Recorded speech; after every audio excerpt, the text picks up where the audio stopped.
Hi, you're live with Virus at Notting Hill, West London.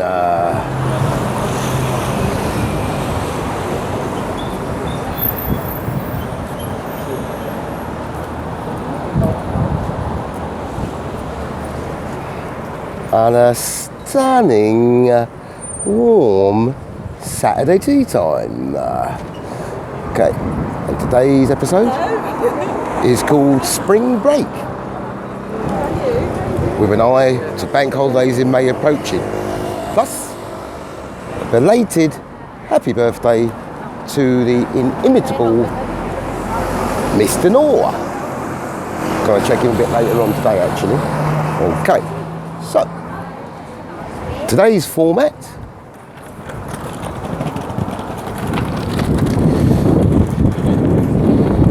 is short and sweet, don't say nothing, with a takeaway local history to banging poems to stimulate but not hate, and then the welcome return of Walkabout. Okay, so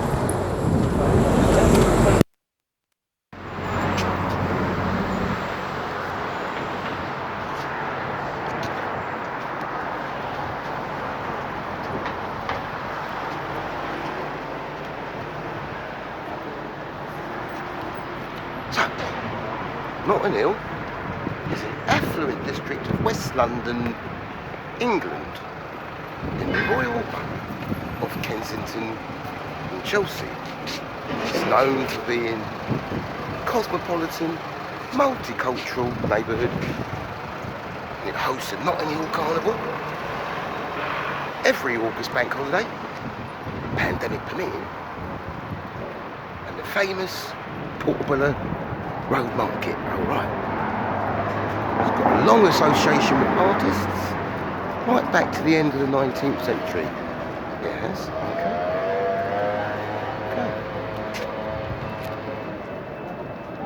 First seen as a Notting Hull in the painting rolls of 1356. It was held by the Abbot of Westminster. To the west of the manor, Pottery Lane, it was used for brick making and tiles in the early 19th century, using heavy clay that was found locally. It was shaped and fired up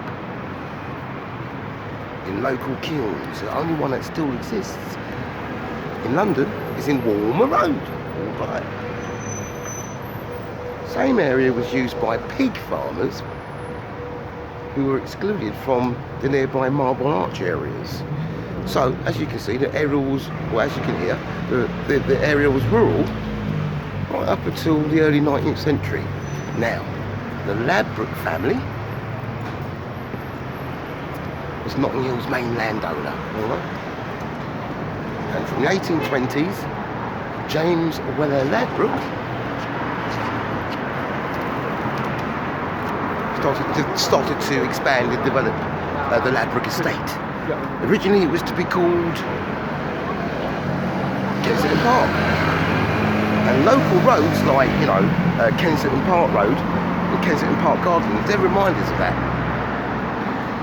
Notting Hill houses were large, yet they didn't immediately entice the very richest of London's, the fatted calves.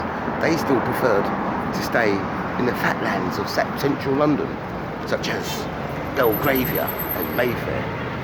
Still, it appealed to the upper middle class who could live there. Who could live here in Notting Hill, like there was in Belgravia style, but at lower prices.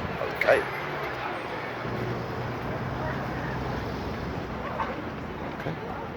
But at lower prices. Bargain basements, basement bargain. Okay.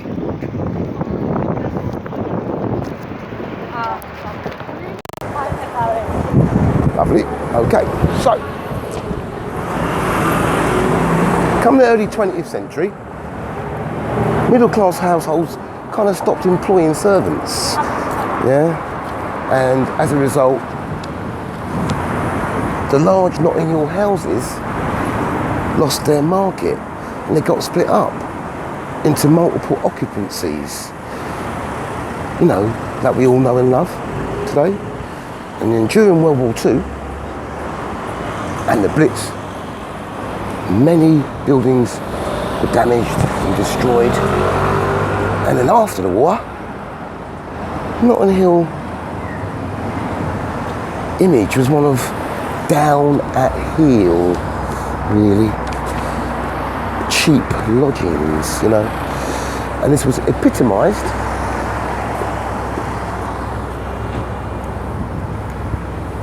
green light. And this was epitomised by landlord, infamous landlord, Peter Rackman. So terrible this man was, there's actually a school of thought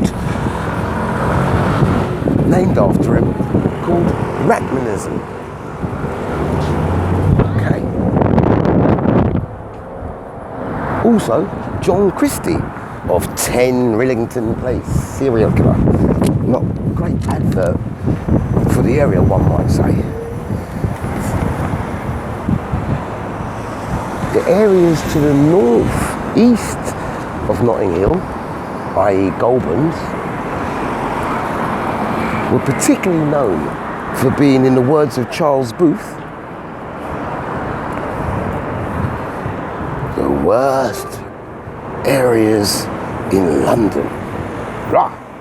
Okay. In late August, September, them times, 1958, the Notting Hill race riots occurred. All right. It's thought to have gone down like this.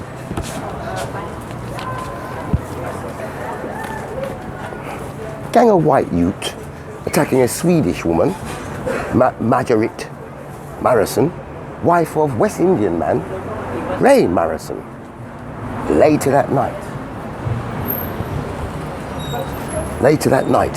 about 300-400 white people, including Nuff Teddy Boy, started attacking houses, especially on Bramley Road locally. But they never counted on getting all 12 times the local, 12 times the level of response. They didn't even think about that, did they? Defiance, strength, unity, and a few boss open heads led to the origins of the world famous Notting Hill Carnival. Blah, blah, blah. Okay. Dire housing. Better get this green light. Okay. Always like a green light, me. Almost. Another green light. There we go. And they do it themselves, but they do it accurately. Dire housing conditions in Notting Hill. Yes, you're right though. Led to Bruce Kenrick to found the Notting Hill Housing Trust in 1963. This pushed through housing in the area, social housing, and it led on to the organisation called Shelter that was formed in 1966. Big him up. Okay. Slums were cleared. Okay.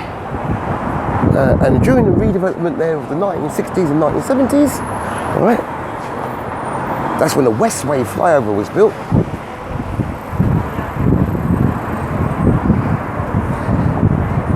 And Tredent Towers as well. Okay. Now, on the back end of the 20th century, let's say all around the 1980s and onwards, the area became gentrified. Single occupation homes returned to the area with families who could actually afford to live there, you know, and to occupy them. Now, if you throw in all the open spaces, okay, and the stylish architectures, it's now, Notting Hill, one of London's most desirable areas to live in. Amazing, eh? Okay, 2 large, big public parks. Holland Park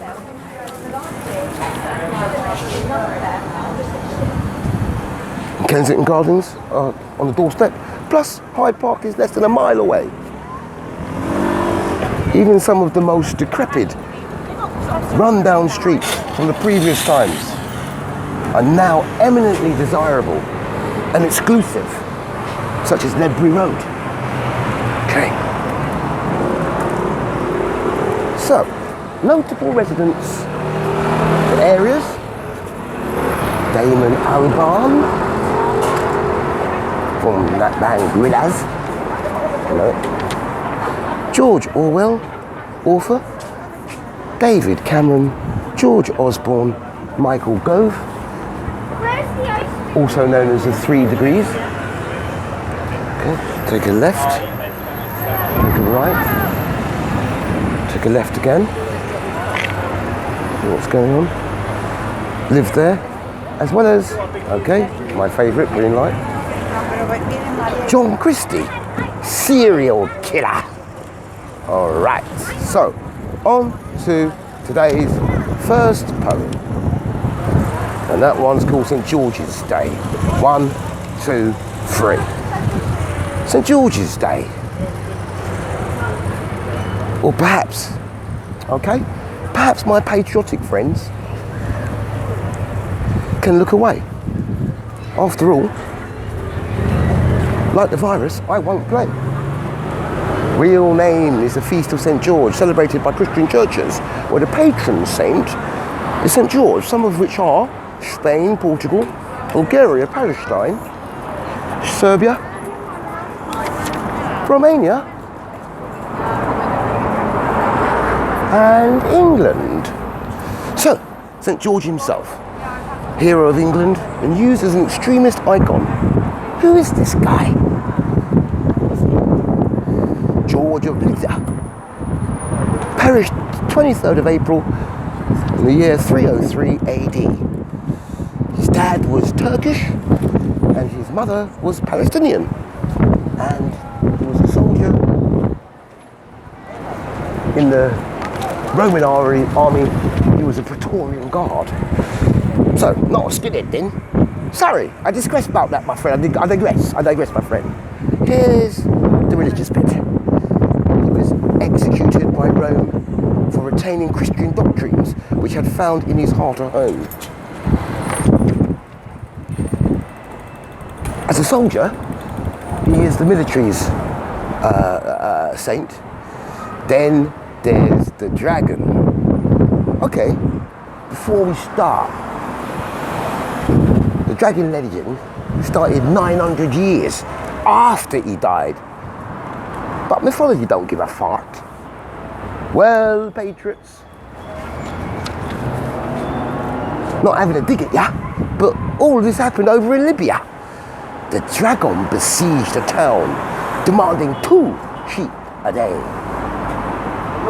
Done medium, not too brown. Of course, the tale takes a terrible slant when humans replace sheep as a sacrificial supplicant. When the king's daughter's name was later drawn, in rides George on his steed named Brawn. He found the owl dragon and he took his first chance, expertly finished off the blow from his lance. Rejoicing, the king gave him his weight in gold, which he then gave away to the poor and the old. Wow. The townsfolk were so moved that they cried, and all of them immediately got baptized. Come again? Actually, no bother. Just give me the amen. So, a Palestinian Turk killed a dragon in Libya 900 years after he died, justifies a black man with a white angel's foot on his neck on England's national badge of pride. Oh yeah, okay. That makes actually sense in the world of Joris's race relations report findings. I'm surprised you've got any teeth left. after all those grindings. How about a victory, hollow though it may be, where racist murder was exposed for all the world to see? Momentous federal investigation into Minneapolis Police Department's motivation. How about people of every race unite together and kick institutional racism in its face? What do you say? Could it be the most positive ever St. George's Day? Okay, thank you very much. And I'm straight on to poem number 2. This one is called The Jiggly Man. Okay. Him stand taller than the ceiling, and he's here to give you a new life meaning. He might do triple life.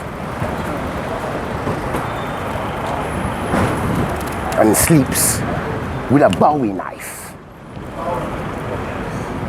And he's glad to meet ya. Soon your tongue can perform algebra. The Aryan nation. They will try cover ya. Meanwhile, William Hill's giving 2 to 1 that a black teenager smothers ya.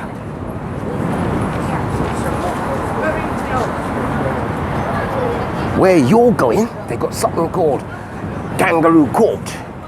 But some of their judgments follow King Solomon's thought. A candidate for the TV show My £600 Life will kneel on your neck for 8 minutes and 46 seconds. Although for help, you will beckon. Will you get it? What do you reckon? Tell him you can't breathe. People like Jesse Jackson and Al Sharpton from another time where American black men were killed just for crossing some line. They saw history made, just like Rosa Parks. Now they see racist murder come out of the dark. Relief. Relief, say the media. Them full of damn chief, the media. 30 years and 1 month since the riots following Rodney King. Imagine the jerk had got off on a similar thing. The world would have imploded and cities exploded. Personally, yeah, it's a hollow victory for a man like me. So sad to see us celebrate one conviction when US police killing us is the American black man's normal fate. So much for the American dream. The image of a white man with a black man's neck under his knee is a symbol of global racist programming. It's on the medal of St. George, you see, where the African is less than human and hated without any solution. Symbols are starting to crumble, but let's not forget the Proud Boys. They might reach for their rifle. They've been real quiet, actually. Probably them lot was banking on a riot. So sad. One conviction. One conviction. Yet thousands killed over decades and centuries. And we have this single victory. Still, George family, big up yourself and thank the courts that took action. And now the jerk is on his way to meet the Chikalika man. Well, thanks you. I have to give thanks. And thanks for your time today. Another long show. Just wanted to say that as usual, before we wrap it up, it's time for... No, yes. I just live down there with my sister. Bambi's flat. To the bottom down there. Christoph. Just work at Harrods. Tell me now, number 52 bus was like the 1990s Uber service. It's like Christoph times. And then anyhow you reach up here on Carnival, let me tell you something now. It's a big land, big Carnival. If you get up this way, fight down Chepstow Road, fight past Brunel, fight all them ways. That's how you're going to get back to Ladbroke and... Sorry, I think I'm going to get back to All Saints Road. So I'm trying to get rap attacks down in the Carnival big times. So it's a lovely area. I'm also going to keep it short and sweet until the next time we meet. Over and out. Virus. You know. know I love you. Bye, Ross. Have a great day. Bye, Ross. All right.